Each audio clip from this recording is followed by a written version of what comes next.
Le vieux chant des lansquenets, rythmé par les bottes de la Wehrmacht, retentit dans les rues de France. Mais toutes fenêtres closes, les Français écoutent la BBC. Démoralisé, démoralisé, démoralisé, attention, démoralisé, démoralisé, démoralisé, les teutons, démoralisé, démoralisé, démoralisé, ces cochons.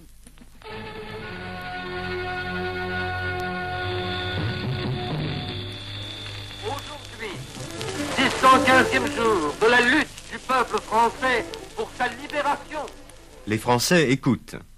Mais cela ne signifie pas, pour autant, l'adhésion héroïque à la France libre que le général de Gaulle définissait le 15 novembre 1941. Aujourd'hui, 510e jour de la lutte du peuple français pour sa libération. Partout, le drapeau tricolore couvre les murs, descend des loges, couvre l'estrade.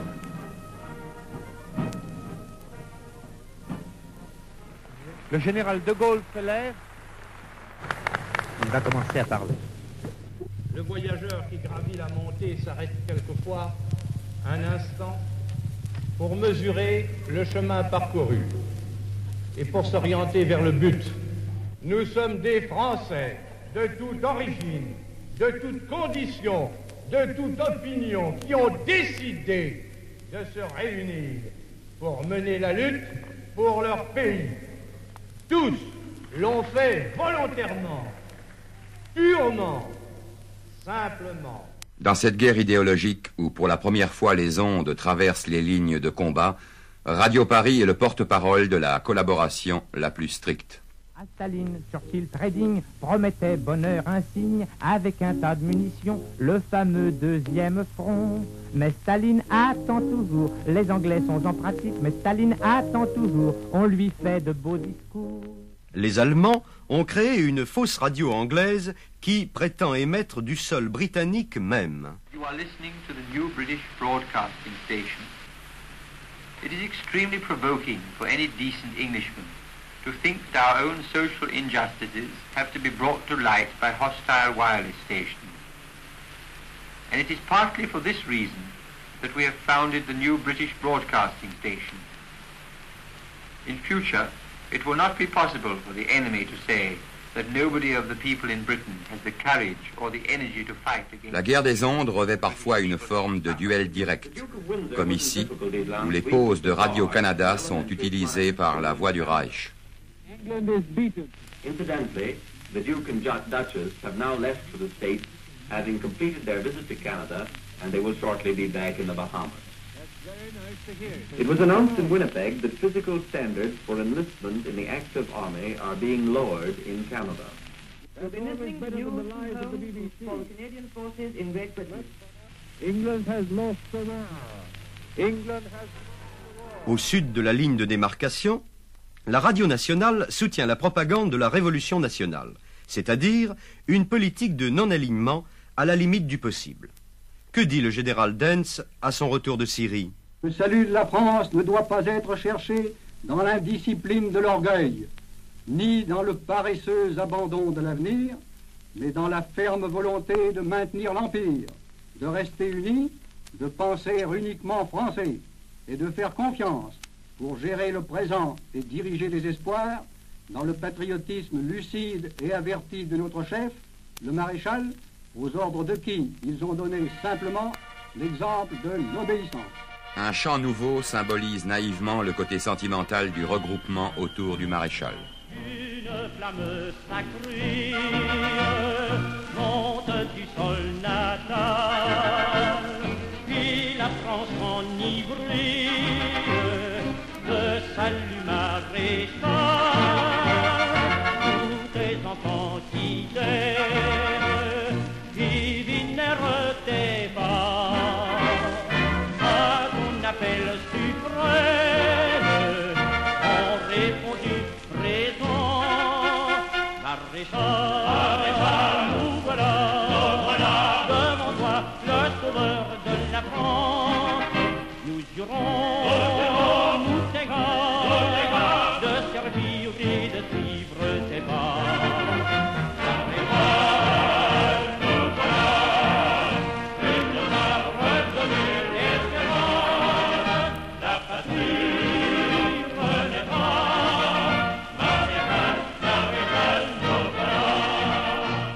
La réalité du pouvoir appartient à l'amiral Darlan depuis le renvoi de Pierre Laval le 13 décembre 1940. Le maréchal est le chef. La mise en œuvre de ces directives est assurée par le gouvernement, qui a sa confiance et qui est responsable devant lui. Qui obéit au maréchal doit obéir au gouvernement. Son ministre de l'Intérieur est le froid technicien Pierre Pucheux, que l'on dit membre d'une mystérieuse synarchie.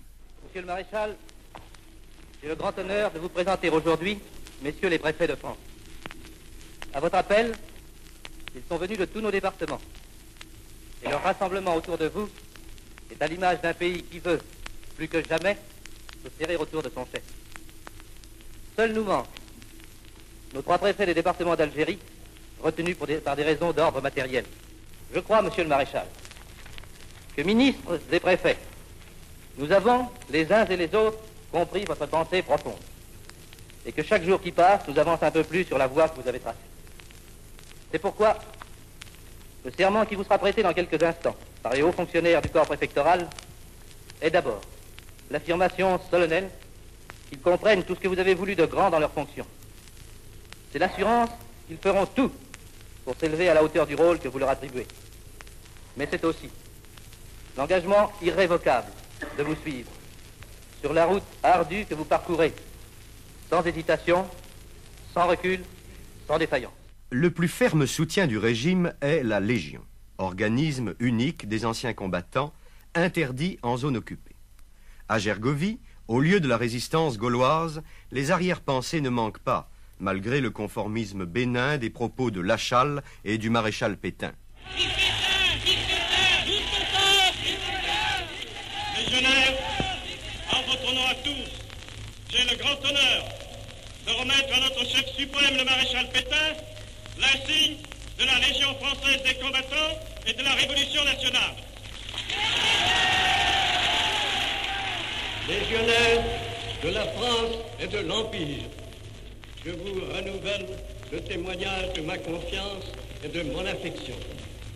Vous avez sur le tertre de Gergovie rassemblé ce matin les terres de nos provinces et de l'Empire.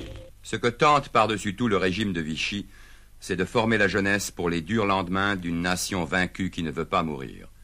L'Amiral en est chargé. Les jeunes assureront à la France, dans la construction de l'Europe nouvelle, la place qui revient à son génie propre et à sa force retrouvée. Ils sont décidés à fournir tout l'effort nécessaire. Ils aimeront leur métier. Ils s'uniront résolument. Ils sauront renoncer, se sacrifier. Cette révolution par eux s'accomplira dans l'enthousiasme et dans la joie.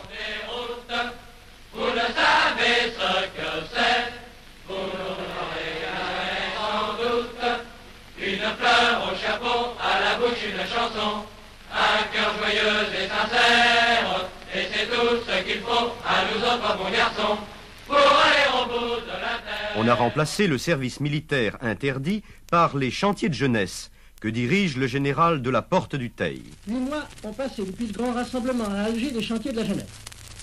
J'avais hâte de retourner vous voir, jeunes et anciens des chantiers de l'Afrique, auxquels je m'adresse ce soir. Vous avez vu naître la difficile entreprise des chantiers. Vous pouvez la suivre au jour le jour.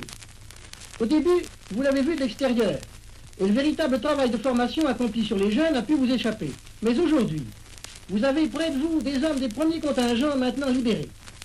Et au contact de ces anciens, dont les associations toutes nouvelles sont déjà si vivantes, peut-être vous rendez-vous compte des résultats obtenus. France, ô France de demain, France, nous voulons de nos mains, avec courage et confiance, d'ouvrir un nouveau chemin. France, des Alpes à la fois, France, c'est ta jeunesse à toi qui fera briller aux yeux du genre humain la France de demain. Le grand biologiste Alexis Carrel est rentré spécialement des États-Unis pour mettre sa science au service de la santé des jeunes Français. Je suis venu des États-Unis en France pour m'occuper de l'état des enfants. Mais je n'ai pas tardé à m'apercevoir que le problème était beaucoup plus compliqué que je ne pensais. Il ne pouvait pas se résoudre simplement. Heureusement, le maréchal ne se préoccupe pas seulement de gouverner, mais aussi de prévoir loin. Et rien n'importe plus actuellement que de prévoir la destinée de la population. Il faut faire flèche de tout bois. On se débrouille comme on peut avec le marché noir, familial ou mercantile. Il y a quelques années, j'avais horreur des clapiers. Je méprisais, je dénigrais, je calomniais ces gentils petits compagnons qui sont devenus aujourd'hui l'objet de tous nos soins. Pensez donc, un lapin, c'est tout d'abord la joie de la cuisinière. Tandis que la peau se balance mélancoliquement aux branches, toute la famille se réjouit. Décidément, faites comme moi, élevez des lapins. La récolte des pommes de terre est précieuse. Il faut pour la préserver lutter contre ces terribles destructeurs que sont les dorifores. C'est aussi le sobriquet que l'on donne aux Allemands. Les enfants en vacances se prêtent joyeusement à la protection des pommes de terre. La bouteille en main, c'est à qui récoltera le plus grand nombre de dorifores adultes. Le travail achevé, chacun reçoit sa récompense, tandis que la récolte de la journée disparaît en fumée. Mais la vie parisienne a repris ses droits, et Serge Liffard dirige les ballets de l'opéra, très appréciés des officiers allemands. Une société parisienne prépare actuellement, avec mon concours et celui de l'opéra, un beau film à la gloire de la danse académique. Les bals publics sont interdits, mais on se réunit entre amis pour danser et le swing fait fureur avec Django Reinhardt.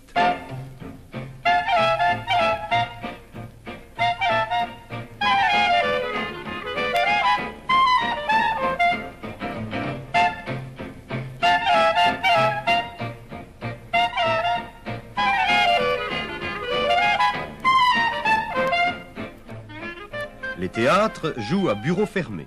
On applaudit Edwige Feuillère et Pierre-Richard Wilm dans La Dame aux Camélias. Quand ferai-je? Vous me la rapporterez. Quand? Mais quand elle sera fanée. Et combien de temps lui faudra-t-il pour ça? Ce qu'il faut à toute fleur pour se faner. L'espace d'un soir ou d'un matin.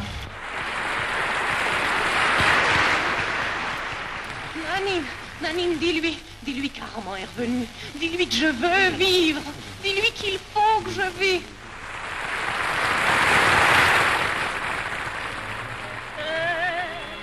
Une histoire d'amour,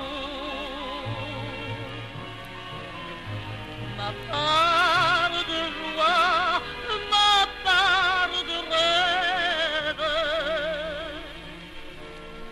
Il a bien fallu qu'elle s'achève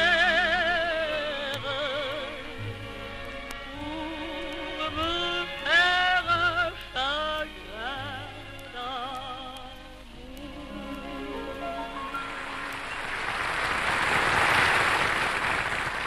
Le tout Paris admire les sculptures monumentales de Arnaud Brecker. J'expose ici environ 18 grandes pièces et 20 bustes et quelques reliefs. La plupart des choses, surtout les grandes statues, sont pour des monuments à Berlin. Je crois que vous travaillez en étroite collaboration avec le grand architecte Speer. Avec Speer, oui, c'est un grand ami à moi. Nous travaillons toujours ensemble. Il y a encore des grands projets qui vont se réaliser après la guerre. Dans les cabarets, Suzy Solidor reprend la belle chanson nostalgique des soldats allemands que le monde entier chantera de proche en proche. Devant la caserne, quand le jour s'enfuit, la vieille lanterne soudain s'allume et lui.